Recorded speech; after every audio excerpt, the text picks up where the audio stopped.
We've got some updates on the Jussie Smollett story.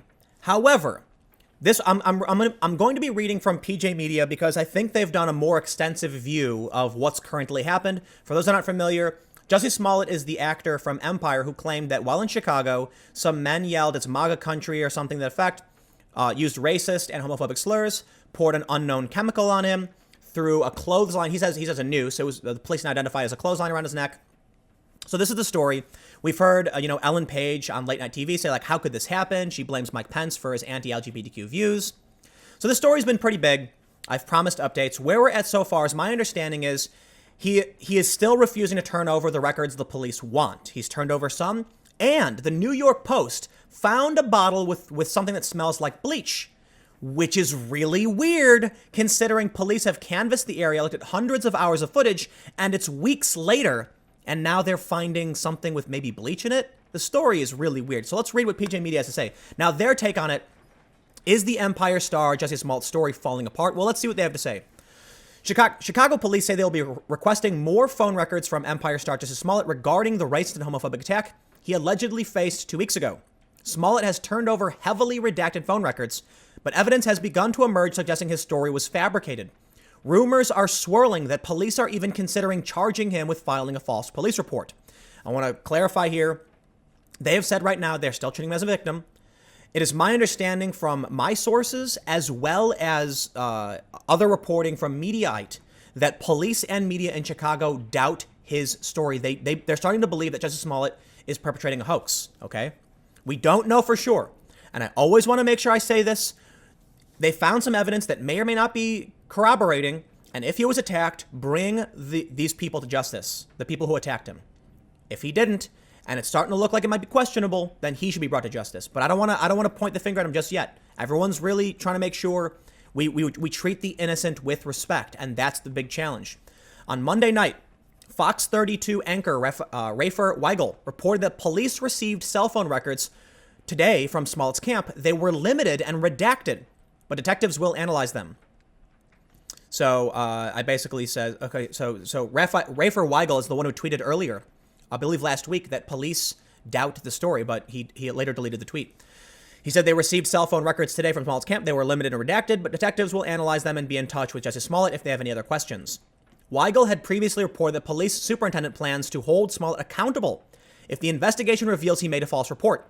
Chicago Police Superintendent Eddie Johnson says Smollett is still being treated as the victim in this case, but if the investigation does reveal he made a false report, he'll be held accountable. That threat seems more likely.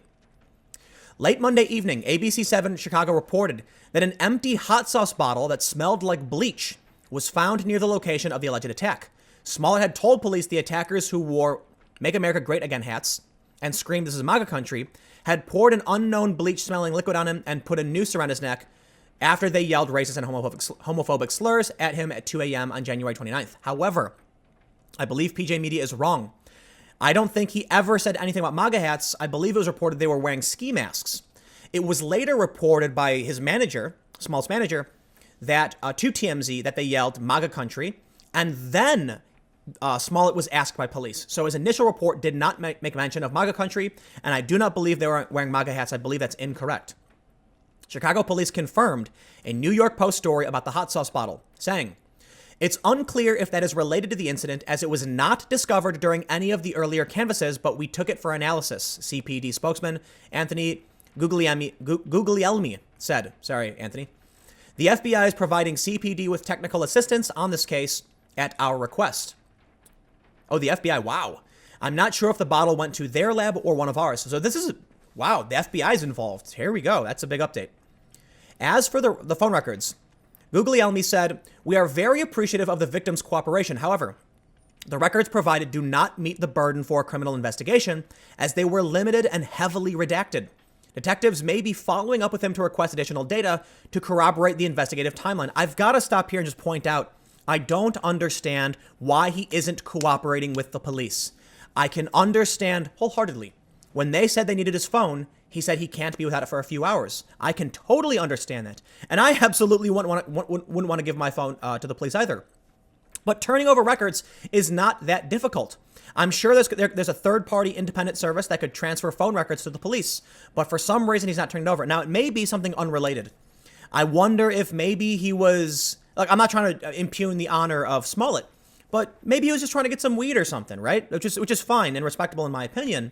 But the police, he doesn't want the police to have this information, which is, I can understand. There's a lot of privacy issues that I can relate to.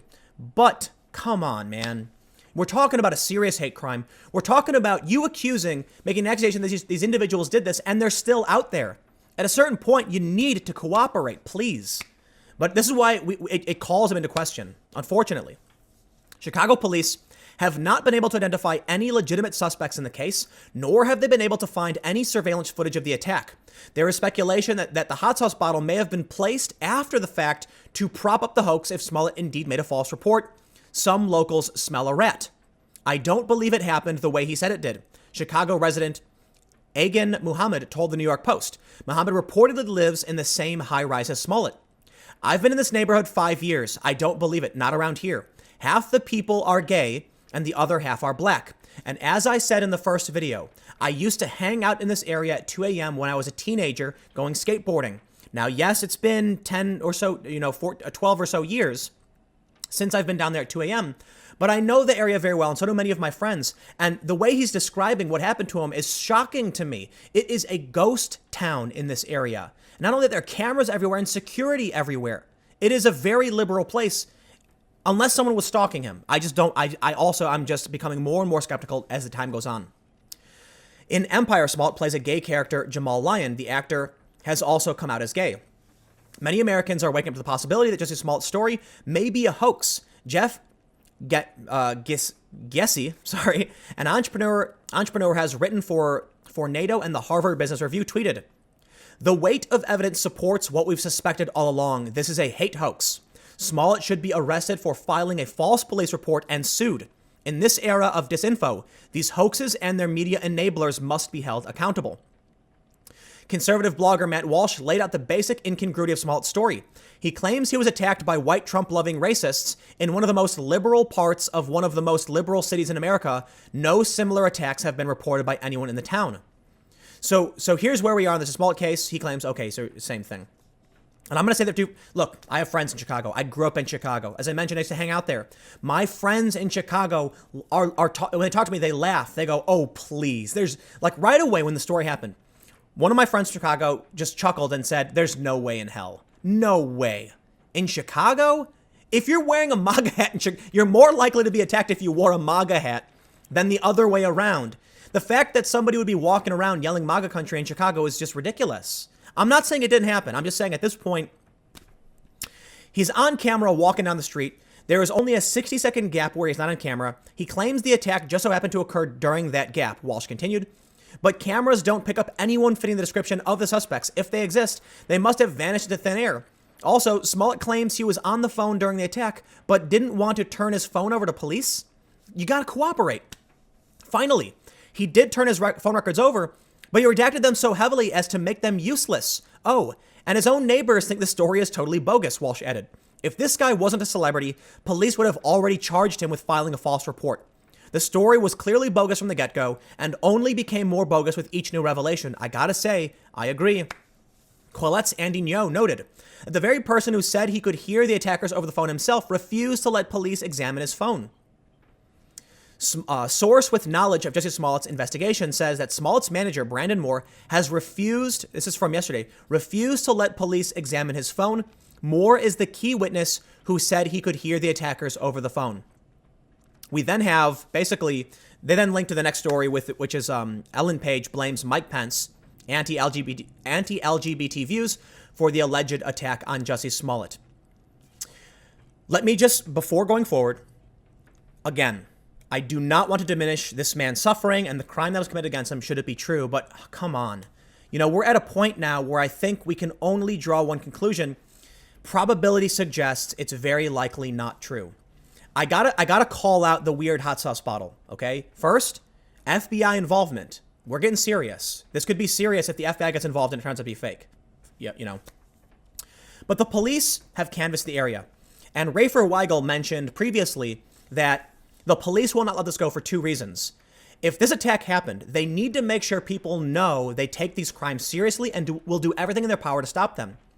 And if it was a hoax, they need to make sure the city and the police are not being smeared. They have no choice but to exhaust as much resources as they can to make sure this crime is solved, which says to me it's very, very strange that the New York Post was able to find this hot sauce bottle when the police couldn't.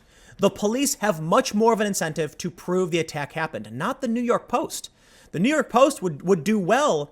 They're accused of being a conservative tabloid. I don't know much about the Post, but if they were able to prove the story was a hoax, the New York Post would get tons of traffic. They have no incentive to lie. So where did this bottle come from 2 weeks later? The whole thing is strange. And I gotta say, I hope whatever happens, we figure it out, because celebrities are railing on this. I'm gonna end it here. We'll see what happens. I will have more updates as they come. This is the latest, so stick around. I'll see you guys tomorrow at 10 a.m.